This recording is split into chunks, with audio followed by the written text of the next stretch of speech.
శ్రీ భగవాన్ వెంకయ్య స్వామి వారి పాదపద్మములకు నమస్కరించుకుంటూ వీడియోలోకి వెళ్ళిపోదాం. స్వామివారి దగ్గరికి వచ్చినటువంటి భక్తులను కానీ, స్వామి దగ్గర ఉండేటటువంటి శిష్యులను కానీ స్వామి అయ్యా అనో అమ్మ అనో అనేవారే తప్ప ఏనాడు ఎవరిని పేరు పెట్టి పిలిచింది లేదు. తన భక్తులకు శిష్యులకు కూడా ఇదే మాట చెప్పేవారు. ఎవరినైనా సరే గౌరవభావంతో చూడాలని పదే పదే చెప్పేవారు. స్వామివారి వద్దకు వస్తే చాలు ఎంతటి వారైనా సరే ఎంతో వినమ్రులై ఉండేవారు. తమకు తెలియకుండానే వారిలో స్వామివారి పట్ల భక్తిభావం అంకురించేది. స్వామివారి నిరాడంబరత్వం, ధర్మనిష్టతో పాటు అగ్నిగుండాన్ని ఒక మహాయజ్ఞంగా ఆచరిస్తుండడం చూసిన వారు స్వామివారిని సాక్షాత్తు అవధూత రూపంగా, ఆ భగవంతుని స్వరూపంగా భావించేవారు. స్వామివారి దివ్య దర్శనంతో పులకరించిపోయేవారు. స్వామివారు గ్రామాల్లో తిరుగుతూ ఎంతోమంది ప్రజల కష్టాలు తీరుస్తున్నప్పుడు స్వామివారిపై ఎనలేని భక్తితో స్వామివారి సేవతోనే తమ జన్మ ధన్యమవుతుందని భావించిన అనేక మంది భక్తులు స్వామివారికి శిష్యులుగా, సేవకులుగా మారిపోయారు. వారు అనుక్షణం స్వామివారి వెంట ఉండి స్వామివారి మాటలనే ఆజ్ఞలుగా పాటిస్తూ తమ జీవితాలను సార్థకం చేసుకున్నారు. పలువురు ధనవంతులు కూడా తమకున్న ధనాన్ని, ఆస్తిపాస్తుల్ని అన్నింటినీ వదిలిపెట్టి కుటుంబాలను వదులుకొని స్వామివారి సేవలో తరించారు. స్వామివారు అలా గ్రామంలో తిరుగుతూ ఉన్నప్పుడు తమకంటూ ప్రత్యేకమైన నియమనిష్టలను పాటించేవారు. ఎవ్వరితోనూ ఎప్పుడూ ఉబసిపోని మాటలు మాట్లాడేవారు కాదు. ఒక్క మాట మాట్లాడినా ఆ మాటకు ఎన్నో అర్థాలు, పరమార్థాలు ఉండేవి స్వామి మాటల్లో. ఒక్క మాటలో చెప్పాలంటే వెంకయ్య స్వామి మాటంటే మాటే అన్నట్లుగా ఎంతో ఖచ్చితంగా ఉండేది స్వామివారి మాట. స్వామివారు ఏ ఊరికి వెళ్ళినా ఊరి బయటి ప్రాంతాల్లో ఏ ఆలయం పక్కనో కూర్చుని దుని వేసుకునేవారు.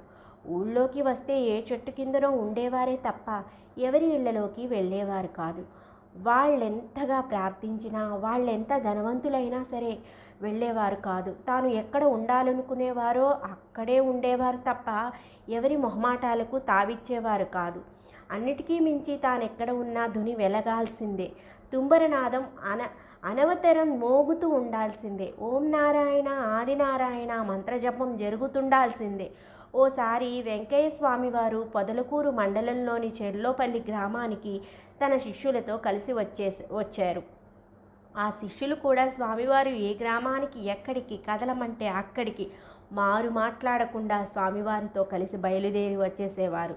ఏ సమయంలోనైనా సరే, అది రాత్రైనా పగలైనా ఎండైనా వానైనా పలానా చోటికి మనం వెళ్ళాలయ్యా అంటే ఇక వెళ్ళాల్సిందే తప్ప ఒక్క క్షణం కూడా ఆగేవారు కాదు స్వామి. అలా స్వామివారు చెర్లోపల్లి గ్రామానికి వచ్చిన రోజుల్లో ఒక విచిత్రం జరిగింది. అందులోనూ అది మండు వేసవి.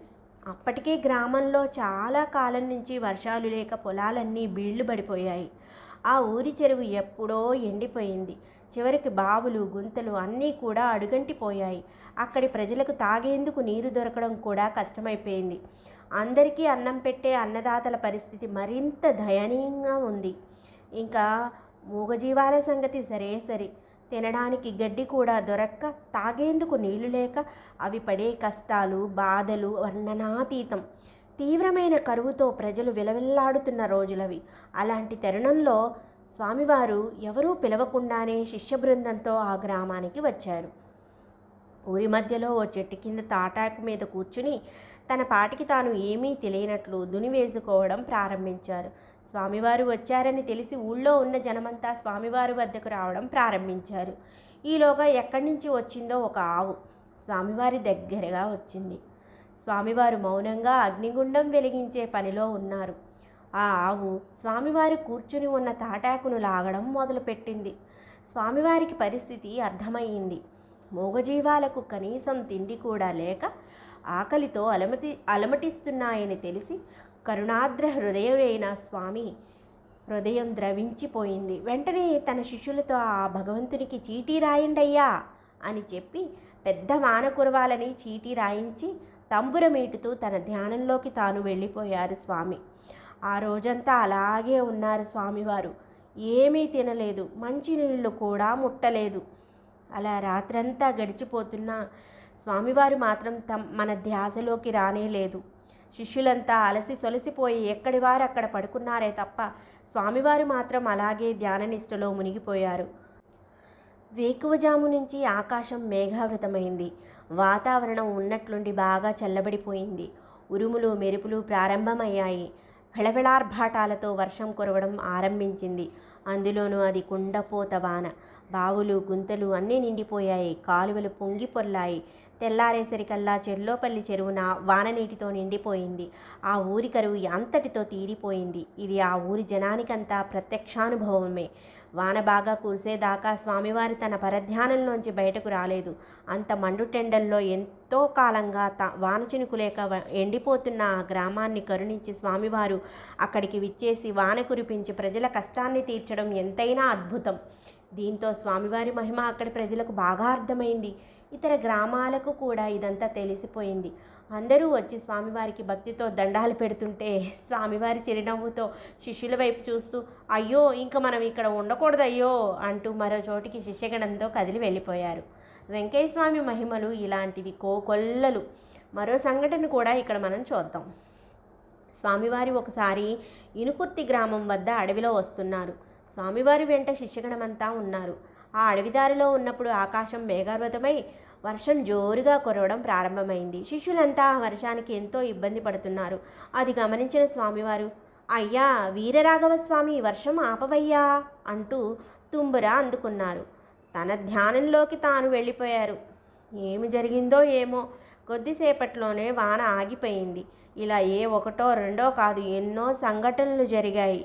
దీంతో స్వామివారు పంచభూతాలను సైతం శాసించే వారిని వర్షం రమ్మంటే వస్తుంది, పొమ్మంటే పోతుందని, వెంకయ్య స్వామి మహిమ అంటే అలా ఉంటుందని అప్పట్లో అనేక గ్రామాల్లో ప్రజలు స్వామివారి మహిమలను కథలుగా చెప్పుకునేవారు.